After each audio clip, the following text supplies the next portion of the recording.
بسم اللہ الرحمن الرحیم۔ اسلامزم چینل کے معزز دوستو السلام علیکم۔ رجب المرجب بہت بابرکت مہینہ ہے۔ یہ حرمت یعنی عزت والے ان 4 مہینوں میں سے ایک ہے جن کی عظمت و شان قرآن و حدیث میں بیان کی گئی ہے۔ حضرت عبداللہ بن عباس رضی اللہ تعالیٰ عنہ فرماتے ہیں کہ اللہ پاک نے 12 مہینوں میں سے 4 مہینوں کو خصوصیت عطا فرمائی اور ان کی حرمت کو عظمت بخشی اور ان میں گناہ کو بڑا گناہ قرار دیا گیا، جیسا کہ پارہ 10 سورۃ توبہ آیت نمبر 36 میں اللہ تعالیٰ کا ارشاد ہے، بے شک مہینوں کی گنتی اللہ کے نزدیک 12 مہینے ہے اللہ کی کتاب میں، جب سے اس نے آسمان و زمین بنائے، ان میں سے 4 حرمت والے ہیں، یہ سیدھا دین ہے تو ان مہینوں میں اپنی جان پر ظلم نہ کرو۔ حضرت قتادہ رحمۃ اللہ علیہ فرماتے ہیں، حرمت یعنی عزت والے مہینوں میں نیک عمل کا اجر بڑھ جاتا ہے، اور حرمت والے مہینوں میں ظلم و گناہ باقی مہینوں کے مقابلے میں گناہ عظیم ہو جاتا ہے، اگرچہ ظلم و گناہ ہر حال میں برا ہے۔ رجب کو رجب کیوں کہتے ہیں؟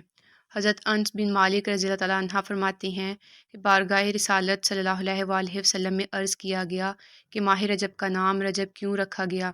ارشاد فرمایا، کیونکہ اس میں شعبان و رمضان کے لیے خیر کثیر ہے، یعنی بہت زیادہ بلائی ہے۔ رجب المرجب کا ایک نام شہر اسم یعنی بحرہ مہینہ بھی ہے۔ امام احمد رضا خان اس کو بیان کرتے ہوئے فرماتے ہیں، ہر مہینہ اپنے ہر قسم کے واقعات کی گواہی دے گا سوائے رجب کے کہ حسنات یعنی اچھائیاں بیان کرے گا اور سیئات یعنی برائیوں کے ذکر پر کہے گا میں بہرہ تھا، مجھے خبر نہیں، اسی لیے اسے شہر اسم کہتے ہیں۔ بعض علماء کرام نقل فرماتے ہیں کہ جب دور جاہلیت میں لوگ رجب کے مہینے میں نیزے چھپا لیتے اور جنگ سے رک جاتے تھے تو مسلمان اس میں اپنی زبان کی حفاظت کیوں نہیں کرتے اور بے حرمتی سے کیوں باز نہیں آتے؟ بے شک بعض موقع پر زبان، ننگی تلوار اور نیزہ نوکدار سے زیادہ نقصان دہ ہوتا ہے۔ امام ابو حامد فرماتے ہیں کہ رجب کو العصب یعنی تیز بہاؤ بھی کہتے ہیں، اس لیے کہ اس ماہ مبارک میں توبہ کرنے والوں پر رحمت کا بہاؤ تیز ہو جاتا ہے اور عبادت کرنے والوں پر مقبولیت کے انوار کا فیضان ہوتا ہے۔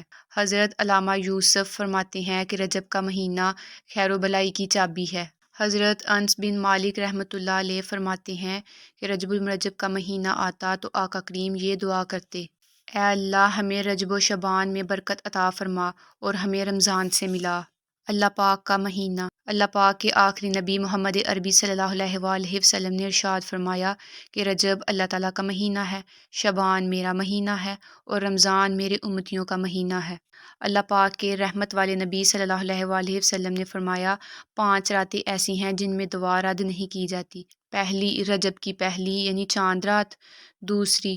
15 شعبان یعنی شب برات، اور تیسری جمعہ کی رات، چوتھی عید الفطر کی چاند رات، اور 5ویں عید الاضحیٰ کی یعنی ذوالحجہ کی 10ویں رات۔ حضرت خالد بن معداز رحمۃ اللہ علیہ فرماتے ہیں،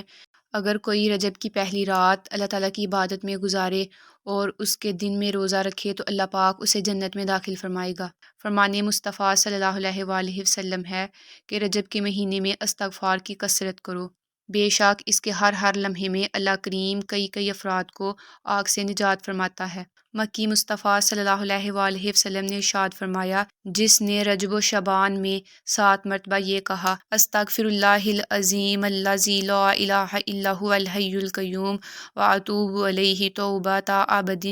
ظالم لنفسہ لا یملک لنفسہ موتا وحیاتا ونشورا، تو اللہ پاک اس پر مقرر دونوں فرشتوں یعنی کرامن کاتبین کو ارشاد فرمائے گا کہ اس کے گناہوں کا صحیفہ یعنی اعمال نامہ مٹا دو۔ حضرت وحد بن منبع فرماتے ہیں کہ دنیا کی تمام نہریں ماہ رجب المرجب میں رجب کی تعظیم کے لیے زمزم کی زیارت کرتی ہیں، اور میں نے اللہ کی کتابوں میں سے کسی کتاب میں پڑھا ہے کہ جو شخص رجب المرجب کے مہینے میں صبح و شام ہاتھ اٹھا کر 70 مرتبہ اس طرح مغفرت کی دعا مانگے، اللہم اغفر لی وارحمنی وتب علیہ، ترجمہ، اے اللہ میری مغفرت فرما، مجھ پر رحم فرما اور میری توبہ قبول فرما، اس کے جسم کو کبھی بھی آگ نہ چھوئے گی۔ مصطفیٰ جان رحمت صلی اللہ علیہ وآلہ وسلم نے فرمایا، بے شک رجب بڑا عظمت والا مہینہ ہے کہ اس میں نیکیوں کا اجر بڑھا دیا جاتا ہے،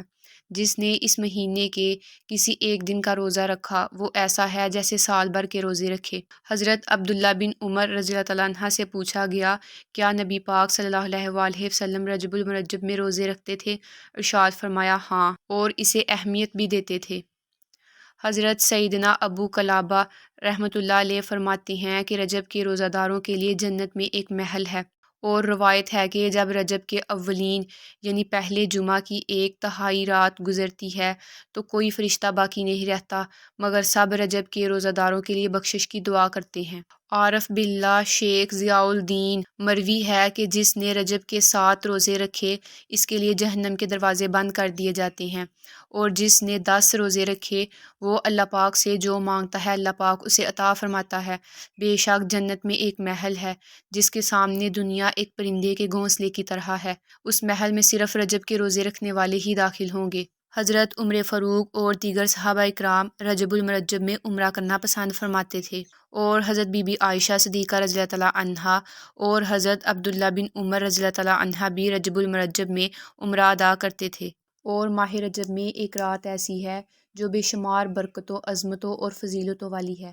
اسی رات ہمارے پیارے آقا صلی اللہ علیہ وآلہ وسلم شب اسریٰ کے دلہا کو معراج کا عظیم الشان معجزہ عطا ہوا۔ علماء دین فرماتی ہیں کہ سید عالم صلی اللہ علیہ وآلہ وسلم کو 34 مرتبہ معراج ہوئی، ان میں سے ایک جسم اور روح کے ساتھ اور باقی روح کے ساتھ خوابوں کی صورت میں ہوئی۔ رجب کے 3 حروف کی نسبت سے 3 فرامین مصطفیٰ۔ رجب میں ایک دن اور رات ہے، جو اس دن روزہ رکھے اور رات کو قیام یعنی عبادت کرے تو گویا اس نے 100 سال کے روزے رکھے، اور وہ 27ویں رجب ہے۔ جو رجب کی 27ویں دن کا روزہ رکھے گا تو اللہ پاک اس کے لیے 60 مہینوں کے روزوں کا ثواب لکھے گا۔ رجب میں ایک رات ہے کہ اس میں نیک عمل کرنے والوں کے لیے 100 سال کی نیکیوں کا ثواب لکھا جاتا ہے، اور وہ رجب کی 27ویں شب ہے۔ جو اس میں 12 رکعت اس طرح پڑھے کہ ہر رکعت میں سورۃ فاتحہ اور کوئی سی ایک سورت، اور ہر 2 رکعت پر اتحیات پڑھے اور 12 پوری ہونے پر سلام پھیرے، اس کے بعد 100 بار سبحان اللہ والحمد للہ ولا الہ الا اللہ واللہ اکبر پڑھے، 100 بار استغفار، 100 بار درود شریف پڑھے، اور اپنی دنیا اور آخرت کے لیے جس چیز کی دعا مانگے، اور صبح کو روزہ رکھے تو اللہ پاک اس کی سب دعائیں قبول فرمائے سوائے اس دعا کے جو گناہ کے لیے ہو۔ رجب میں دعاؤں کا قبول ہونا۔ حضرت عبداللہ بن عباس رضی اللہ تعالیٰ عنہ فرماتے ہیں کہ میں حضرت عمر فاروق رضی اللہ تعالیٰ عنہ کی خدمت میں حاضر ہوا تھا کہ ایک بوڑھا آدمی گزرا جو اندھا اور لنگڑا تھا، اس کے آگے آگے ایک اور آدمی چل رہا تھا جو اس کو سختی سے گھسیٹتا ہوا لے جا رہا تھا۔ حضرت فاروق اعظم رضی اللہ تعالیٰ عنہ نے یہ منظر دیکھ کر ارشاد فرمایا، میں نے اتنا برا منظر آج سے پہلے کبھی نہیں دیکھا۔ پھر آپ رضی اللہ تعالیٰ عنہ کی خدمت میں ایاز نامی ایک شخص نے اس کے متعلق پورا قصہ سنایا کہ اے امیر المومنین، سبغہ کے 10 بیٹے تھے اور میں ان کا چچا زاد بھائی تھا۔ میرے بھائیوں میں سے میرے علاوہ کوئی باقی نہیں رہا تھا۔ میں اپنے چچا سبغہ کے 10 بیٹوں یعنی اپنے چچا زاد بھائیوں کے پڑوس میں رہتا تھا۔ وہ مجھ پر ظلم و ستم کیا کرتے اور میرا مال ناحق چھین لیتے تھے۔ میں انہیں خدا کا خوف دلاتا، رشتہ دار ہونے اور ہمسائیگی کے واسطے دیتا کہ مجھ پر ظلم نہ کرو، لیکن میرے واسطے بھی انہیں مجھ پر ظلم کرنے سے نہ روک سکے، چنانچہ میں نے انہیں اس حالت میں چھوڑ دیا، حتیٰ کہ جب حرمت والا مہینہ رجب آیا تو میں نے آسمان کی طرف ہاتھ اٹھا کر ان کے لیے بد دعا کی، اے اللہ پاک، میں دل کی گہرائی سے یہ دعا کرتا ہوں کہ تو ایک کے علاوہ سبغہ کے سارے بیٹوں کو ہلاک فرما دے اور اس ایک کو لنگڑا اور اندھا کر دے، اور کوئی ایسا شخص ہو کہ اسے سختی سے گھسیٹتا پھرے۔ اسی سال ایک ایک کر کے ان میں سے 9 بیٹے مر گئے اور ایک باقی بچا جو اندھا ہو گیا اور اس کی ٹانگیں بھی نکارہ ہو گئیں، جیسا کہ آپ دیکھ رہے ہیں۔